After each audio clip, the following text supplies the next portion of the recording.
sejahtera kepada Dr. Abang Muhammad Razif Abang Muiz, pensyarah penghayatan etika dan peradaban PEDP session 10. Kami akan membentangkan tajuk esei kami berkaitan etika dan peradaban dalam masyarakat kepelbagaian. Sebagai permulaan, saya Nusyahidah binti Tahir akan memberi sedikit sebanyak pengenalan berkaitan tajuk esei kami.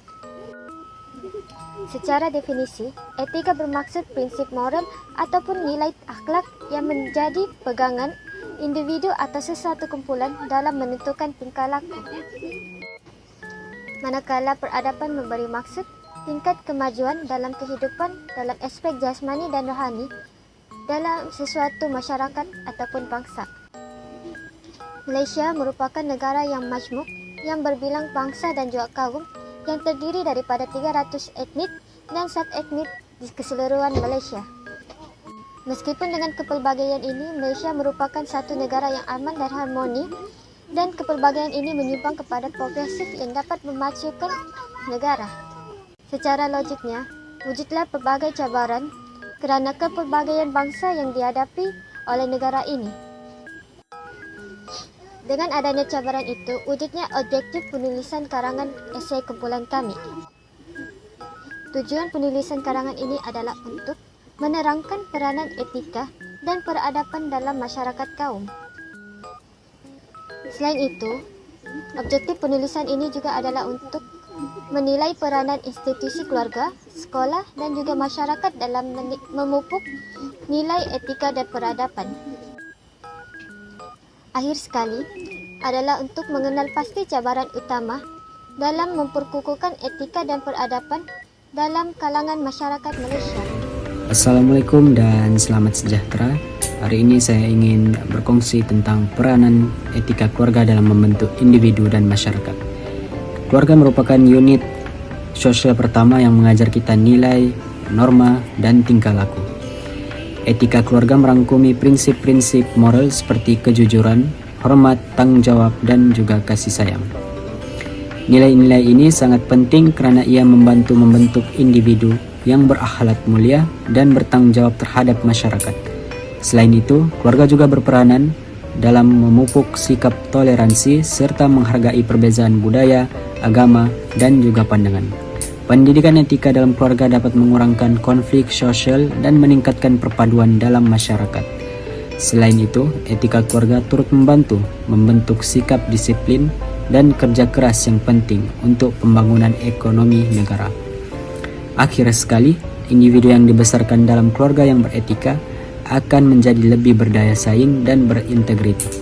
Oleh itu, marilah kita sama-sama memperkukuhkan etika keluarga demi masa depan yang lebih baik. Sekian dan terima kasih.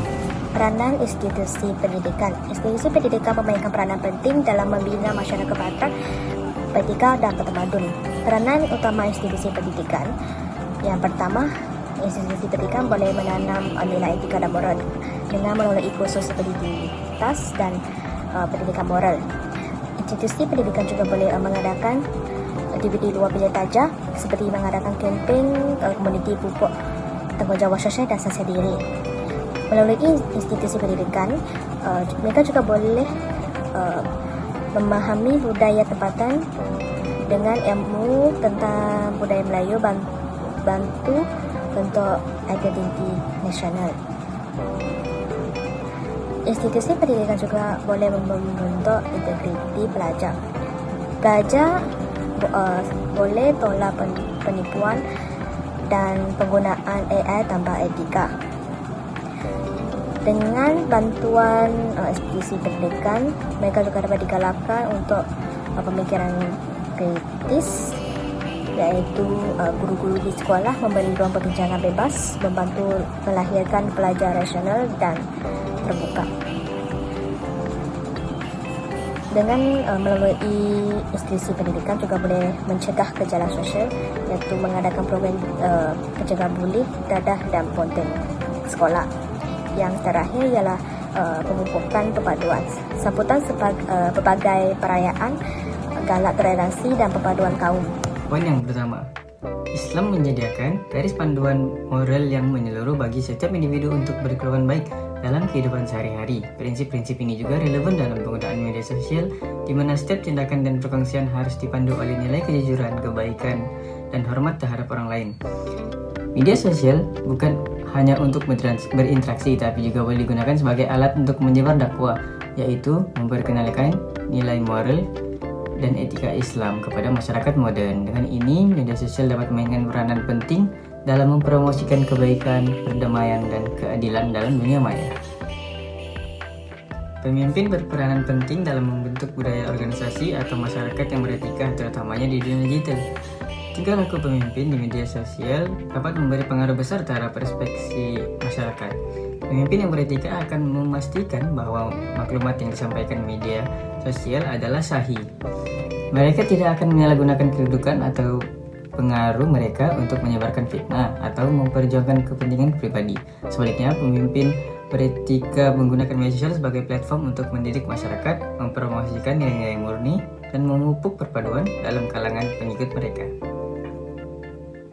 Poin selanjutnya, integriti merujuk kepada kejujuran dan konsistensi antara nilai yang dipegang dengan tindakan yang dilakukan. Dalam penggunaan media sosial, integriti bermakna bertindak secara jujur, tidak memanipulasi, dan memastikan apa yang dikongsi adalah benar dan tidak merugikan orang lain. Pengguna media sosial perlu memeriksa kesahihan maklumat sebelum menyebarkannya. Mereka juga harus berhati-hati dalam setiap perkongsian dan berusaha untuk menghormati pandangan serta hak orang lain. Tanpa etika dan integriti, media sosial boleh menjadi medium penyebaran berita palsu, fitnah, dan bully cyber. Poin yang terakhir, tanpa etika, hubungan sosial dalam dunia maya boleh menjadi lega rapuh. Penggunaan mungkin terjerumus dalam perbincangan yang bersifat provokasi, menghina pribadi orang lain, yang akhirnya merosakkan nilai-nilai kemanusiaan.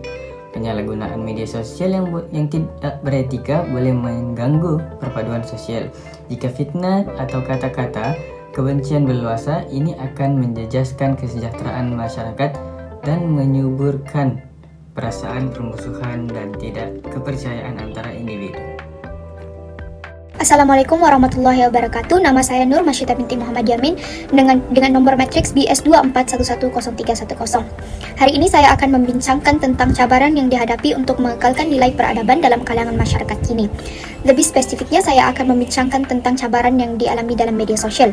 Pada era yang serba digital ini, yaitu penggunaan media sosial yang berleluasa menjadi penghambat untuk menerapkan nilai-nilai peradaban dalam kalangan masyarakat, terutamanya ialah dalam golongan remaja, kerana golongan belia inilah yang lebih terdedah kepada penggunaan media sosial.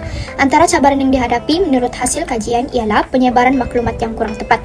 Media sosial acap kali digunakan sebagai penyebaran maklumat yang tidak sahih ataupun kurang tepat, terutama berkaitan dengan maklumat kesihatan. Perkara ini telah menyebabkan keruntuhan nilai integriti dalam kalangan masyarakat, dan masyarakat lain juga kurang kepercayaan terhadap info-info yang sedemikian. Selain itu, ialah budaya populer di media sosial telah menyebabkan terhapusnya nilai murni dalam kalangan remaja terutamanya. Apabila perubahan gaya hidup seperti cara pemakaian, tingkah laku golongan belia pada era ini lebih dipengaruhi oleh budaya barat yang secara tidak langsung juga menyerap nilai-nilai negatif dalam budaya barat tersebut dan menghakis budaya-budaya warisan yang ada dalam diri kita. Akhir sekali ialah pelbagai jenis isu yang timbul dalam media sosial yang mengakibatkan perbalahan kaum. Hal ini telah menyebabkan munculnya masyarakat dunia internet atau lebih dikenali sebagai netizen yang akan mengutarakan atau melontarkan pandangan mereka di media sosial dengan menyentuh isu sensitif dan juga tidak menghormati masyarakat lain. Perkara ini boleh menimbulkan perbalahan kaum antara masyarakat dan runtuhnya nilai peradaban. Oleh itu, masyarakat dan kerajaan perlulah bekerjasama untuk memastikan nilai peradaban dalam kalangan masyarakat ini sentiasa ada dalam kalangan masyarakat dan menjadi asas kepada sebuah bangsa yang bertamadun dan dapat dikekalkan sehingga kini. Assalamualaikum dan salam sejahtera. Saya Abdul Wahid bin Muhammad Asbi akan membentangkan tentang cabaran akhlak remaja berkaitan pengaruh rakan sebaya. Remaja sekarang berada dalam fasa mencari identiti dan membina hubungan sosial. Dalam proses ini, rakan sebaya memainkan peranan yang sangat penting. Namun, jika pengaruh itu negatif, ia boleh menyebabkan keruntuhan akhlak.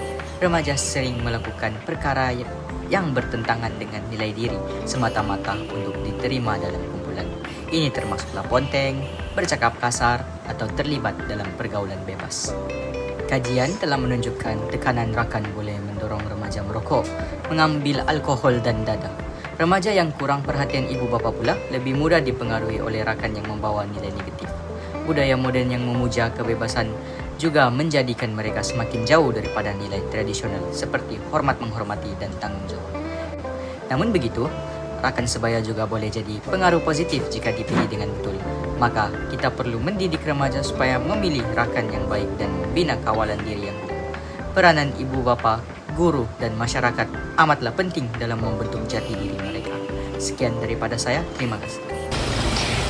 Salam sejahtera, nama saya Jocelyn Sandang, nomor matriks BF 24160293. Seterusnya, saya akan membentangkan tentang cabaran kekurangan pendidikan etika. Pendidikan etika penting dalam membentuk insan berakhlak, tetapi masih kurang diberi penekanan dalam sistem pendidikan hari ini. Cabaran yang pertama ialah ketidakselarasan sistem pendidikan. Etika hanya diajar dalam subjek tertentu, tetapi tidak diterapkan dalam semua mata pelajaran. Pelajar menganggap etika tidak penting, dan guru pula fokus mengejar silabus. Kandungan negatif mudah diakses menyebabkan remaja mudah terpengaruh. Selain itu, tingkah laku tidak beretika dianggap normal dan dibawa ke dunia sebenar. Seterusnya, kurangnya peranan ibu bapa. Ibu bapa yang sentiasa sibuk kurang memberi didikan moral di dalam rumah. Oleh itu, anak-anak terdedah kepada pengaruh luar yang kurang positif. Kesimpulannya, tanpa pendidikan etika, gejala sosial semakin meningkat. Oleh itu, pendidikan nilai perlu diperkasa di sekolah, rumah, dan masyarakat. Sebagai penutup, dapat disimpulkan bahwa daripada pembentangan ini, keunikan dan kepelbagaian etnik dalam Malaysia merupakan kekayaan yang dapat dimiliki. Kekayaan ini adalah merupakan tunjang utama yang dapat mengharmonikan negara. Tetapi tidak dapat dinafikan bahwa pelbagai cabaran yang akan timbul dalam mencapai keharmonian pada abad ke-21 ini. Oleh itu, pentingnya etika dan peradaban dalam memainkan peranan yang penting untuk mencapai keharmonian ini. Etika merupakan prinsip moral dan akhlak yang menjadi pegangan kepada masyarakat dan kumpulan. Manakala peradaban menggambarkan tahap kemajuan jasmani dan rohani sesuatu masyarakat. Oleh itu, bagi memastikan kelangsungan masyarakat bertamadun, semua pihak termasuklah pihak kerajaan, institusi pendidikan, pemimpin masyarakat, media, keluarga dan juga individu itu sendiri perlulah berganding bahu untuk memperkukuhkan penghayatan dan etika peradaban dalam kehidupan seharian. Dengan usaha kolektif ini, Malaysia dapat mengekalkan identiti negara maju serta memperkukuhkan identiti bangsa, kekayaan budaya dan juga etnik. Dalam masa yang sama mengekalkan nilai-nilai kemanusiaan, hormat menghormati, dan toleransi antara sama sendiri. Sekian, itu saja dari kumpulan kami. Terima kasih.